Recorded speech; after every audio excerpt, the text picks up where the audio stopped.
Bir kitobda Hazrat Abu Bakr raziyallohu anhu bir mushrik bilan garov o'ynab yutib chiqqanliklari haqida o'qib qoldim. Hozirgi paytda ham garov o'ynash mumkinmi? Ha, Hazrati Abu Bakr Siddiq radhiyallohu anhuning bir mushrik bilan garov o'ynaganlari ma'lum va mashhur bir qissadir. Bu garovga asosiy sabab o'sha vaqtdagi katta voqealardan birini bayon etib, Qur'oni Karimda oyatlar tushishi bo'lgan. O'sha vaqtdagi dunyoning eng kuchli ikkita davlati, Fors va Rum imperatorliklari orasida qattiq jang bo'lgan. O'sha Fors va Rumlar urushayotgan paytida bu ikki imperatorlikni borida Makka-i Mukarramada musulmonlar va mushriklar ham o'shalarga qarab ikkiga bo'lingan edi. Rumliklar ahli kitob bo'lganlari uchun musulmonlar ularga tarafdorlik qilishar, forslar mushrik bo'lganliklari uchun arab mushriklari ularga tarafdorlik qilishar edi. Payg'ambarimiz alayhisolatu vassalomning davrida Fors va Rum imperatorliklari orasidagi bo'lgan navbatdagi urushda forslar g'olib keldilar.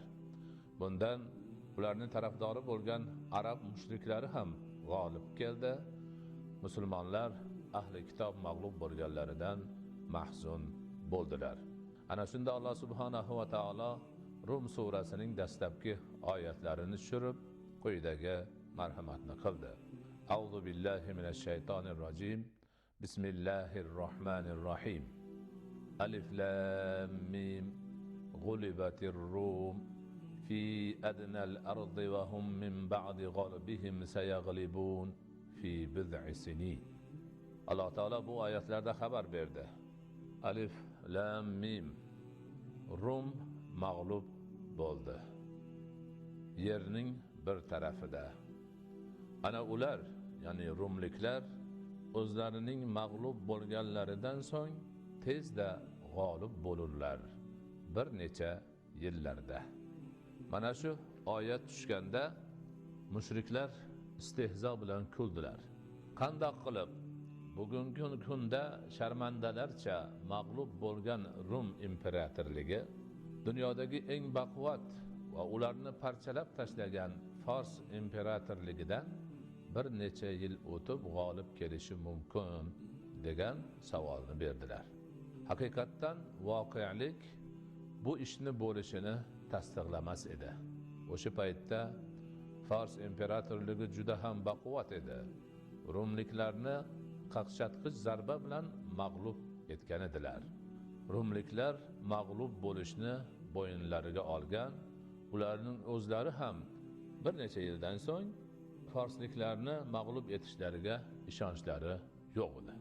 Lekin Alloh taolo yuqoridagi oyatlarni tushirib, bugungi kunda Rumliklar mag'lub bo'lib turgan bo'lsalar ham bir necha yil, atigi bir necha yildan keyin ular g'olib bo'lishini xabarini berdi.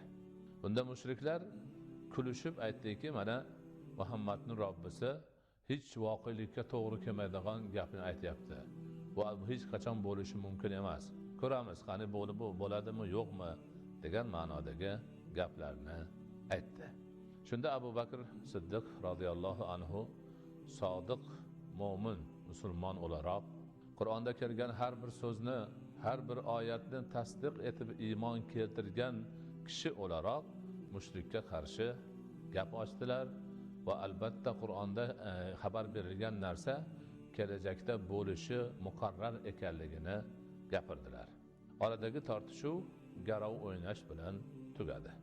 Ana o'sha garovga ko'pgina tuyalar qo'yildi. Bu ish sodir bo'lgandan so'ng Abu Bakr Siddiq radhiyallohu anhu payg'ambarimiz Muhammad Mustafa sallallohu alayhi va sallamning huzurlariga borib bo'lgan majaroni va bir mushrik bilan Rumliklarni tezda mag'lub bo'lishi haqidagi gapni tasdiqlab, oyatni tasdiqlab, garov o'ynaganliklarini aytdilar. Shunda payg'ambarimiz alayhisolatu vassalom garovga qo'yilgan tuyalarni sanini yana orttir, sen albatta inshaalloh yutasan dedilar. Hazrati Abu Bakr Siddiq Rasululloh sallallohu alayhi vasallamning aytganlarini qildilar. Ana bir necha yil o'tib, 10 yildan oz bir muddat o'tib, Alloh subhanahu va taoloning tushirgan mo'jiza oyatining ortidan kelgan mo'jiza hodisa bo'ldi. Voqelikka qaramasdan, barcha omillarga qaramasdan o'sha paytda demak rumliklar qayta urushda forsliklarni demak parchalab g'olib keldilar. Allohning gapi